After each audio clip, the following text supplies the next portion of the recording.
l'actualité judiciaire, l'installation de 8 juges au tribunal de commerce d'Abidjan. Désormais, ils sont les interlocuteurs directs des commerçants et les hommes d'affaires pour le règlement de leurs contentieux.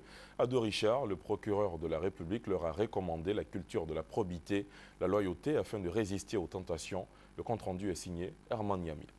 Ils ont la charge de répondre aux attentes des commerçants, des entreprises commerciales et de leurs partenaires contractuels, même non commerçants. Et ce sont les juges du tribunal de commerce d'Abidjan. Au nombre de 8, ils viennent d'être installés par le président de cette juridiction, le magistrat hors hiérarchie, Dr François Komouin.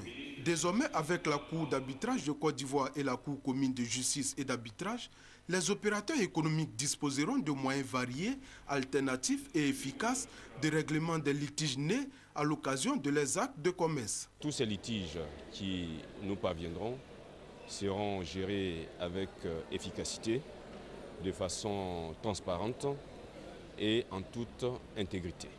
La création de la juridiction de commerce, juridiction spéciale, et l'installation des juges n'est pas fortuite selon le procureur de la République.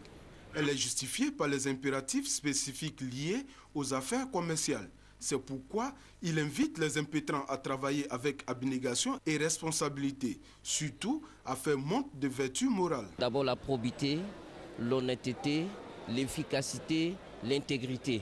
C'est le leitmotiv de toute action qu'un magistrat doit poser. Pour le garde des Sceaux, ministre de la Justice, des Droits de l'Homme et des Libertés publiques, la création du tribunal de commerce d'Abidjan n'est que le début de la décentralisation de cette juridiction. Après Abidjan, l'expérience aidant, nous allons tirer les expériences du fonctionnement du tribunal du commerce d'Abidjan pour ensuite en ouvrir à l'intérieur du pays. Le premier texte prévoit déjà 2, Abidjan et Bouaké, mais notre objectif, c'est qu'il y ait auprès de toutes les juridictions, surtout de tous les tribunaux de première instance, des tribunaux de commerce. Avec la création du tribunal de commerce et l'installation des magistrats, c'est un important pan du contentieux des juridictions de droit commun qui lui sera transféré, allégeant ainsi les rôles surchargés des audiences jusqu'ici assurées par les magistrats de première instance.